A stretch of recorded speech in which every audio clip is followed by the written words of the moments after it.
Welcome to Published, a podcast by Greenleaf Book Group, where we'll discuss the ins and outs of the publishing industry, from writing a book and finding the right publisher to gearing up for a book launch.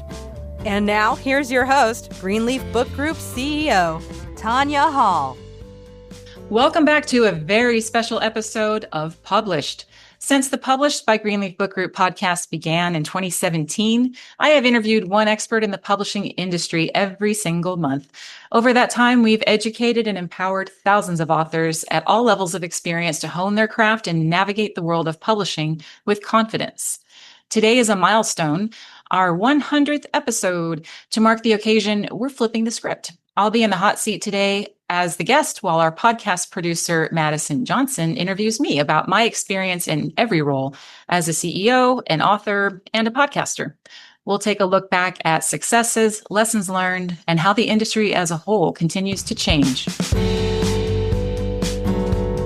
Usually we start these episodes by asking our guests to introduce themselves and tell us about what they do, but our listeners already know you. You're the CEO of Greenleaf Book Group. Could you talk a little bit about what in your career led you here?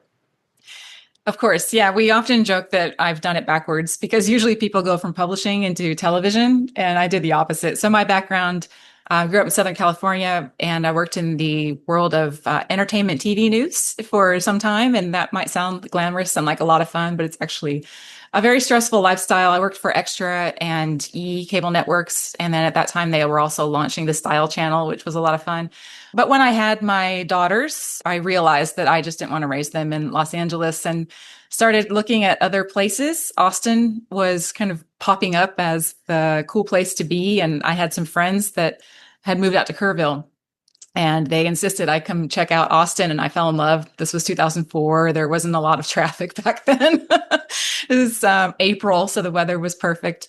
And I realized I just needed to find something to do in Austin. So this little company that was very much a startup at the time, Greenleaf Book Group, was looking for a distribution manager. And fast forward, that was my first role at Greenleaf. Yeah. And can you share kind of just a brief history of Greenleaf Book Group and what it was like eventually taking over as CEO? Of course. So Greenleaf started as just a distributor. Not that that is any small thing, but we weren't a publisher in the beginning. And as, of course, distribution manager, as you might imagine, my role then was to build out the distribution side of the business. And to this day, I always say that's really the hub of the wheel and a big differentiator for us because we are the only hybrid publisher that's also a distributor. So how that came about is while we were a distributor, people would bring projects to us and we would reject them for all sorts of reasons. And then they'd say, well, can you help me with the editorial that's not up to par or my cover that you don't like? And for years we said, no, go over here, go over there, and then resubmit it. And that's really frustrating for the author. And then finally the light bulb went off. We're like, why do we not do those things? Because we're really best equipped to close the loop on what retailers want since we're selling to them. So that is the evolution of how we became arguably the first hybrid publisher by becoming first a distributor offering publishing services and then realizing, no, we're not just a publisher, but we're a publisher legitimately with a different business model. So that is the evolution of how Greenleaf Book Group really came to occupy the position in the market that we have today. And personally, I've hopscotched all over the company, ran the distribution department for many, many years, built that out, opened up the international partnerships, the airport relationships, the ebook and print on demand programs when that technology came about, and then moved around in all kinds of different roles, ranging from overseeing marketing and distribution to business development and even publishing strategy with new authors on the front end. So there's just a handful of things I haven't done, and that's because I'm a terrible artist. Greenleaf is widely regarded as the first hybrid publisher. And another thing it's known for is its imprint partnerships, which came about under your leadership, right? What was your thought process in developing those imprints? And can you speak about how they've evolved? Yes. So the first imprint we had was with Ink Magazine, and that was, and still is, called an Ink Original. And the thinking when that first began, it became out of a relationship that our founder had with Ink because he was at the time on the list of fastest growing companies and, got chummy with the people who run Ink. But it was initially seen as sort of a lead source of these people who are running businesses, had great stories to tell and could bring us books about how they were successful in business. But the tricky thing there is those people are quite busy running their companies. So inevitably, it didn't really turn out to bring us the authors that we thought it would bring us. When I became CEO, I realized that the real value in those relationships is in the brand. And so flipped the model to where it was not so much a referral arrangement, but a licensing arrangement, where our authors had the benefit of attaching themselves to a very well-known brand within a community that makes sense for them, whether that's Inc. Now, of course, we have Fast Company Press, Kiplinger, Family Business Press. Those are our kind of licensing imprint agreements. And the authors really value, again, being connected to a brand that means something to their community, and also having access to promotion and advertising within that community. So it's been a huge business driver for us. That's great. Yeah, I'm very excited about these new imprints that have come the past couple of years as well. Yeah, me too. So in your time at Greenleaf, we've been a hybrid publisher ever since beginning the publishing side. What do you love about the hybrid publishing model? What still excites you about it? There's a lot, obviously, and I'm certainly biased, but I think the biggest thing is just the empowerment that it brings authors. I think it's not so much the case today. Most people, I think, understand that there is this hybrid model, but even as recently as, say, 5 years ago, I think a lot of people just didn't understand that it existed and thought they really just had the two choices of self-publishing or traditional publishing with no middle ground. So there's plenty of frustrations on either end of that spectrum. And so I think being able to bring a solution to the table that makes sense for a lot of authors for whom self-publishing is not a fit and neither is traditional, that's really exciting. And especially the authors who have a business behind the intellectual property, for them, that ownership element is so critical to being able to, frankly, monetize all of their IP, that our model is the perfect fit for them. So that's really exciting. And then a lot of my authors are just so invested in the message that they don't want to give up control. And we often make the analogy of it's like it's your baby. and for some of them, like it really is, and they couldn't fathom letting it just kind of die in the world of self-published books where it's difficult to stand out or get any real distribution, or be trusting it in the hands of a traditional publisher where you're giving up a lot of the creative control. So being able to provide a solution to those authors where they still get to kind of maintain the ownership of creative control as well is also, I think, something I really love about the model. Yeah, I love the way that you talk about hybrid publishing. And as you mentioned, it was a model that not a lot of people understood at the time when Greenleaf was kind of emerging. So how have you seen the industry change in general during your time in publishing, and how have your own opinions and priorities changed? As I mentioned, I think one of the biggest shifts has been the increasing acceptance of it's not just self-publishing or traditional publishing, and also anything that is not traditional publishing is not necessarily invalid. I think that was definitely the attitude, certainly when I started in publishing. And it puzzled me coming out of my media background, because you don't see that in other parts of media. For instance, if you're an indie filmmaker and you fund, which you probably will, you fund your own project and you're the one out there basically bootstrapping the entire thing, you're the darling of the film world. And no one looks down their nose and says, oh my God, you paid for it yourself. You must not be legit. And it's the same thing, and it works that way in the recording business. There's effectively, you have to earn out before you see a single penny of whatever the label put into your project.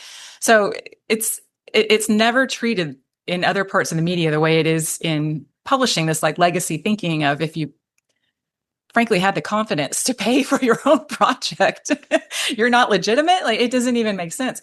So that part, I think people are increasingly coming around to accepting there's room for multiple business models within an industry, and it doesn't mean one is less than another. They're just different. So that's exciting for me, because as you know, I will get up on my soapbox all the time and talk about those kind of inequities and the way people look at publishing in that kind of antiquated mindset. It just gets me riled up. As you mentioned, you've worn many hats in your time in the publishing industry. It would be quicker to list the hats you haven't worn yet. And one of those includes being an author yourself. So, was there anything you experienced while working with Greenleaf on your book, Ideas, Influence, and Income, that surprised you or influenced how you approach collaborating with authors now? I think the biggest thing that came out of doing my book through Greenleaf was a level of sympathy versus empathy for the authors who are going through the process of writing a book. We see authors get stuck all the time, and that's frustrating to see because it interrupts like production schedules and shuffle things around. And sometimes you would look at that and say, come on, just finish your book. But now that I've done it, I completely understand. And I certainly learned a lot about also I've talked about it frequently on this podcast, but the importance of outlining. I think for most people that is a critical step that, I got arrogant in the beginning and thought I could skip it because I knew my content so well. And then the trap I fell into was I couldn't actually be disciplined enough to leave certain things out that really maybe weren't relevant to the reader. And I needed an editor's outside eyes and an outline to keep me focused on what was important to the reader versus what I think they should know about the supply chain. Those are things that interest me, but that's why you have a podcast. Right. And you've spoken many times on the podcast about how authors can use their books as a calling card and a tool for their business. So how have you used your book and what doors has it opened for you? Yes. Now, my book is 7 years old already, which is crazy to say, and it's going to be getting an update soon. But as with any book, more of this was happening when it was fresh, and a book is a product. So it brings you word of mouth opportunities and an ability to have something to use out as a marketing effort. And I certainly leveraged it in that way. So did, of course, the podcast circuit and made lots of industry connections and new friends that way, which is always fun. Speaking around it, that always opens doors. The biggest thing for my book, it is a book about writing a book. And of course, it is a book that helps the author to explain or to understand rather the publishing path that makes the most sense for them, and then how to think strategically about monetizing the effort behind the book in the big picture. And so for me, having the book in front of business readers and people who are writing prescriptive nonfiction, really like the core Greenleaf author, that was critical. And so we put it into the airports. And I was really surprised by the conversion that we saw from that airport placement. We do tons of business with airport bookstores, and I wasn't sure if this was the kind of book that would sell in an airport. But the whole time it was in that airport placement, I was getting messages from people on LinkedIn who I didn't know who would say, I picked up your book in the airport. It was the universe talking to me because I know I need to write a book, and boom, there yours was. And I read it on the plane, and now I understand the publishing options, and I love what Greenleaf does. I'm ready to work with you guys. And it was just like, it fast forwards all the work of, getting an author in the door, explaining publishing options to them and where we fit into the industry. They come in having all of that already figured out and are very warm and ready to move forward. So that was the biggest perk of the book being out there, period, is just the fact that it brought so many awesome authors into our fold. Mm-hmm. We still, to this day, will get submissions from people who say that they found your book in the airport bookstore and read it, and that's how they heard about us and submitted their book. And I travel a lot, so whenever I have a long layover, I'm always wandering around the bookstores and seeing what Greenleaf and our imprint books have wound up in the airports. And I still see Ideas, Influence, and Income in there, and I always take a picture. Oh, good. Yeah, it's definitely still out there. If I find it, I always turn it face out. Yes. Yes. And I recently reread your book because I first read it when I started at Greenleaf, and I wanted a refresher. And I wanted to see if there was anything that was out of date that I could trip you up on, but it holds up really well. So one thing I did want to ask about, though, is you said in your book that you love talking to strangers on planes and hearing their book ideas. And that was crazy to me. So I wanted to ask you if that's still true. Yeah, that's crazy to most people. They're like, why would you want to talk to those folks? And then you're stuck hours next to some crazy person potentially. But no, inevitably, I meet these interesting people with interesting stories. And yeah, sometimes there's someone who channeled their book through angels. And I'm like, oh gosh, what have I done? But I have just really met some fascinating folks who sometimes have gone a little too far on their own, and listening to them kind of cringing, thinking, they've got 3 pallets of this book sitting in the garage and it's got the wrong price and the wrong title, and they operated in a vacuum and made some mistakes that are going to be expensive to recover from. But more often they just kind of have a sparkle in their eye on the book that they want to write, and that's really fun too. And I'm not an editor, but I've been doing this for long enough that I can see some through lines in what makes a book successful and can give them some thoughts on what they might want to think about. And it just energizes them. And so that's just a really fun exchange to have. And even if they are a little cuckoo, I'm only there for an hour or two, so I know I have a hard stop. So I do still enjoy that. It doesn't happen as often as it used to, because now everybody just has their AirPods in and looks down. But, if I happen to sit next to someone who people will look over and you can tell that they're about to say hello, you kind of get a vibe. This person's friendly. And then, sure, we'll start talking, and probably 3/4 of people have what they think is a book in them. So I think it's fun. I'll keep an eye out for submissions that come through and their referral source says, I talked to Tanya on an airplane. That would be fun. Talking now about the podcast, looking back at the now 100 episodes since that very first one in 2017, is there a guest or a moment that sticks out to you as especially memorable, or anything that changed your mind, changed how you think about publishing? It's a great question, because we've had so many amazing guests.